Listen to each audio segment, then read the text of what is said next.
Summer, 1940. Hornchurch, Essex. On the apron, two supermarine Spitfires sat side by side, mirror images in aluminum and fabric. Same Merlin heart, same 8 Browning guns, the same pilot strapped into an oxygen mask and leather flight jacket. They should have flown identically. Instead, one seemed ordinary, and the other, within minutes, felt like a different airplane entirely.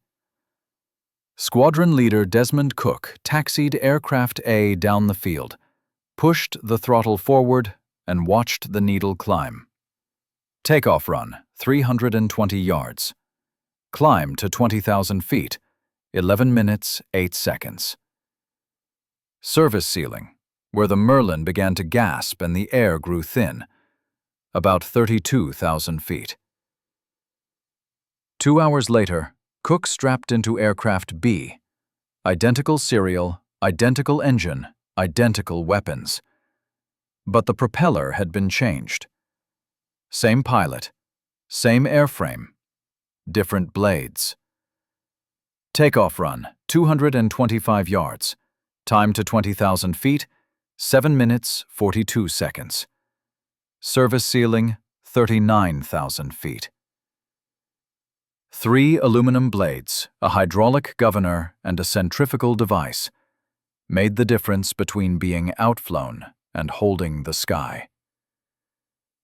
That transformation above the English countryside was not a miracle so much as the payoff from a long, stubborn campaign waged in workshops and test hangars half a world away. The man behind it was Frank Walker Caldwell, an engineer who trusted calculations the way other men trusted scripture. He had spent a decade persuading aviation's orthodoxies that a propeller that could change pitch automatically in flight was not a fragile novelty, but a force multiplier. By the time dogfights over the Channel decided the fate of Britain, Caldwell's impossible propeller would prove to be one of the quietest and most consequential inventions of the era.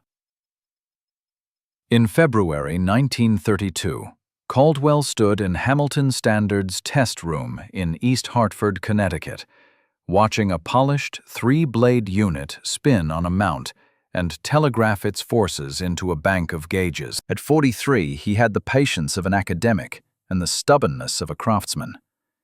His machine used engine oil to move a piston. The piston changed blade angle through gears. A small governor held the engine at a constant RPM irrespective of altitude or airspeed.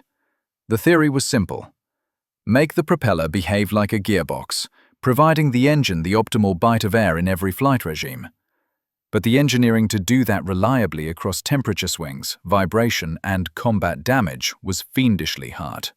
The immediate problem that pushed Hamilton Standard and Caldwell into the spotlight was painfully practical. Boeing's new Model 247 airliner, hailed as the future of commercial travel, could not clear the Rockies with a full load because its fixed-pitch wooden props were optimized for cruise, not mountain passes. Airlines threatened to cancel orders. Caldwell's mechanism promised to let the same engines produce much more static thrust for takeoff and climb, then shift to a coarser pitch for economy at altitude. A test flight on February 15, 1933, convinced United Airlines and several other buyers that the new idea worked. The modified 247 climbed over Denver effortlessly and cruised faster and more efficiently than its unmodified sisters. Caldwell's numbers translated into a business win and set the stage for military interest.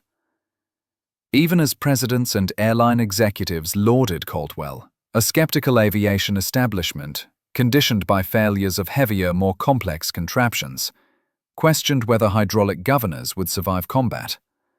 What happened when oil froze at altitude? What if a bullet nicked a line? Would pilots be stranded with locked blades? These worries weren't fanciful. Aviation was a young industry, and its leaders feared systems that introduced more points of failure. Caldwell answered with engineering. Rigorous wind tunnel testing at MIT, The world test stands that hammered propellers in endurance runs and redundancy in the control systems. When the experimental governors suffered contamination-related failures during early trials, he redesigned them with redundant circuits and backup mechanical overrides, then made quality control personal, literally signing off on every propeller his factory shipped to military customers. The performance gains were not marginal. In controlled trials, two identical aircraft, one with a conventional fixed prop and one with a constant speed unit, produced numbers that translated directly into combat value: shorter takeoff runs, markedly higher climb rates, significantly higher service ceilings, and better cruise efficiency. In intercepts where minutes and altitude determined whether defenders could meet incoming bomber streams, those gains mattered. Pilots and planners who once dismissed prop pitch as trivial now began to think about how much an extra 1,000 or 5,000 feet of ceiling might change tactical options. But innovation does not move on pure data alone. It collides with politics, production realities, and simple human inertia.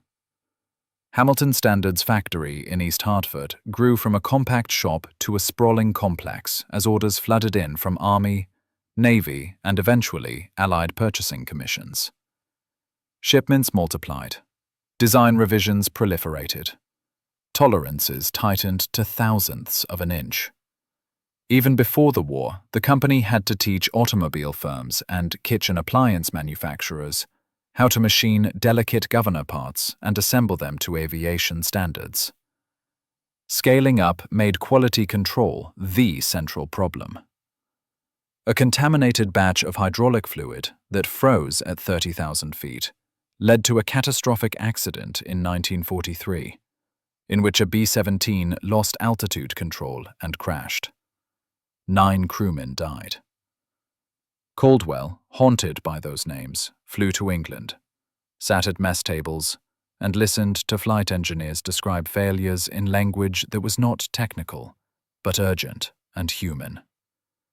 He responded by ordering stricter contamination controls, broader temperature cycling tests, and most consequentially, new mechanical backups that would keep blades from slowly wandering back into the airstream if the hydraulics were damaged. Before Britain's darkest days, those technical battles mattered, but the larger strategic importance only appeared when aircraft designed for cliffside interceptions went to war. Across the Channel, German fighters and bombers were being built in vast numbers, and many of their propeller systems lagged behind American developments. Early RAF reports from 1939 and the spring of 1940 made that gap stark. Messerschmitts could outclimb or outpace British aircraft in altitude regimes where the latter's propellers could no longer extract power efficiently.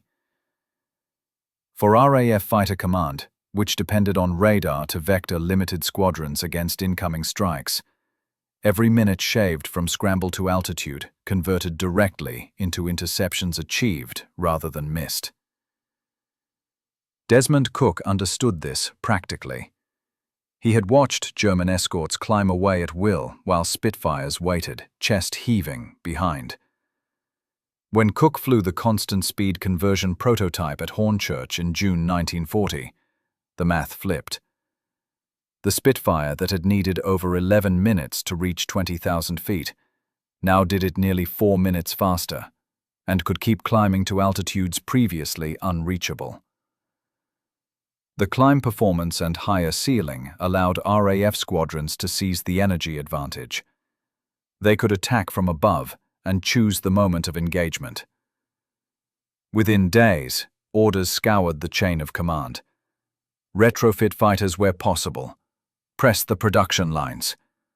The conversions were messy and urgent. De Havilland engineers at Hatfield and maintenance crews at frontline stations worked around the clock, cannibalizing spares, fitting new hubs and hydraulic lines, and fine-tuning governors so that the Merlins would stay at optimal RPM through climbs and dives. In the cramped, greasy world of operational maintenance, the new propellers were a blessing because they reduced pilot workload. No longer did a pilot have to fiddle a pitch lever while trading control inputs with a hostile aircraft in his sight picture. The governor handled that automatically, leaving hands and eyes to concentrate on tactics and gunnery. Across Fighter Command, the anecdotal reports piled up. Shorter takeoff runs from grass fields, faster climbs from scramble, higher patrol ceilings, and longer on-station endurance. The new capability multiplied the value of radar early warning by giving pilots the physical means to meet plotted raids. That effect, small pieces adding to a strategic mosaic, is hard to capture in a single statistic, but the operational records left little doubt. By the autumn of 1940, a substantial fraction of frontline fighters carried constant-speed propellers, and the Battle of Britain unfolded with pilots in aircraft that could reach and hold intercept altitudes previously denied them. The few held their own, in part because their aircraft no longer surrendered altitude and time to German formations as a matter of design. Across the Atlantic, when America finally mobilized, Hamilton Standard's factories became a crucial node in the Allied war machine.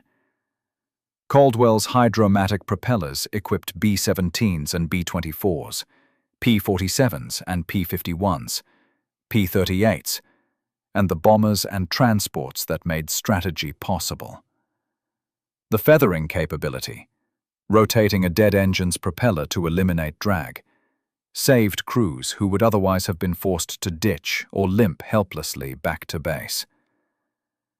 Early production glitches gave way to a mature system. Redundancy, better seals, and contamination screening made the assemblies robust enough for combat sorties over Europe and the Pacific. Even then, the technology's impact was more than mechanical. The improved climb rates and higher ceilings changed tactical calculations. P-51 Mustangs, equipped with Caldwell's props, could overmatch Bf-109s in speed and altitude at critical points. B-17 formations could cruise faster and higher, making interception windows shorter for Luftwaffe fighters.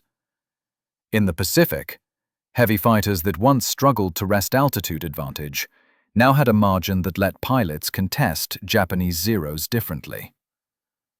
The propeller's silent revolution showed how an engineering improvement at one interface, the blade-air interaction governed by a small hydraulic mechanism, could ripple across doctrine and strategy. Yet the story also carried cost and consequence. Scaling to hundreds of thousands of assemblies produced folkloric tales of assembly line heroism and unfortunate human error. A misplaced filter, a contaminated drum of fluid, a rushed inspection during peak output could create a fatal failure far from the factory's manger. Caldwell's response to every failure was to take responsibility and iterate. Redesign the governor, expand environmental testing, tighten supplier oversight. That ethic, of engineering humility married to relentless improvement, was what turned an initially controversial contraption into a reliable component of victory. By war's end, the tally of Caldwell's impact was more than a production number. Figures compiled by air forces showed that constant-speed propellers contributed to fewer engine-related losses, to higher mission completion rates, and to a general increase in aircraft survivability. Equally important was the doctrinal shift they enabled. Pilots trained to fight without tending knobs, commanders able to place interceptors higher, bomber crews confident they could feather a failed prop and still limp home. The propeller was not glamorous. It received none of the headlines reserved for carriers or tanks. But when engines faltered over enemy terrain, when a bomber's number 3 went silent, and the crew prayed the aircraft would not yaw into a death spiral, it was the blade geometry and the governor's tiny pistons that often decided whether men lived to fly again. Frank Caldwell did not live a life devoted to glory.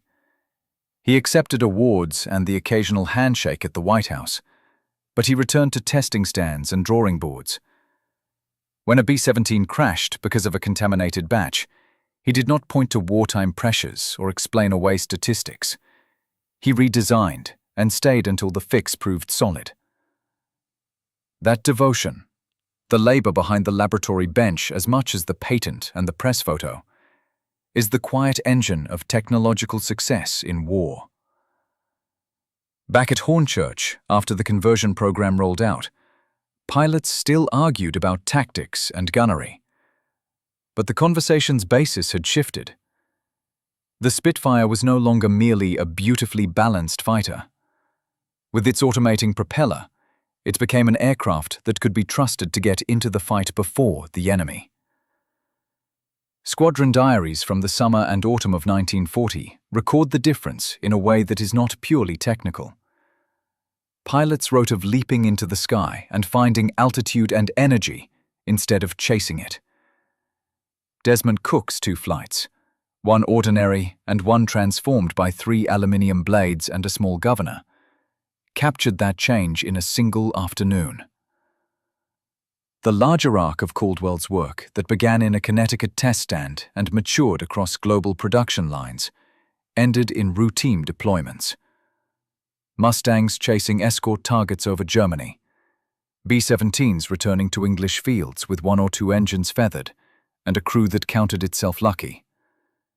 P-47s in the Pacific, climbing faster than Japanese interceptors and winning the initial energy exchanges. A quiet, stubborn engineering innovation, tested, redesigned, and mass-produced under wartime strain, had altered the contours of aerial combat. History remembers dogfights and carrier battles, leaders and campaigns. But woven into those grand narratives are technical revolutions that tilt the odds. Caldwell's constant-speed propeller was not a magic bullet.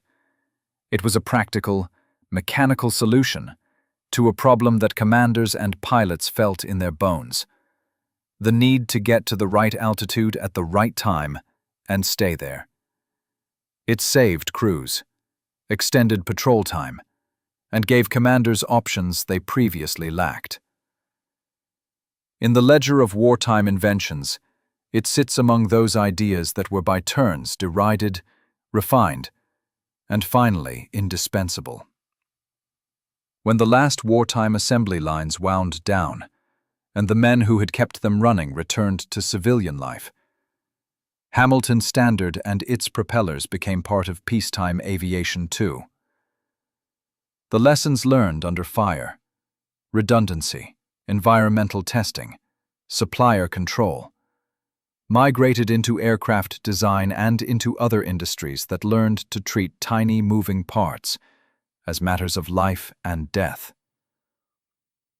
Frank Caldwell retired into quiet years of study and consultation, often telling younger engineers the story not as a tale of triumph, but as a cautionary note. Design for the worst and test for worse, because in combat, the worst tends to show up.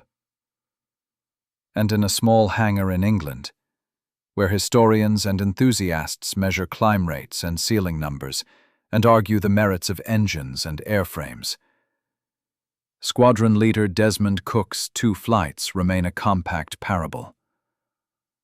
That sometimes, the decisive edge in war is not a new weapon or doctrine, but a better way to harness the power you already possess.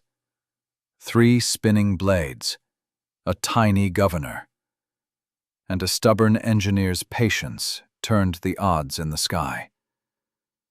Not by magic, but by good engineering and relentless testing, and helped keep the light burning over Britain in its darkest hour.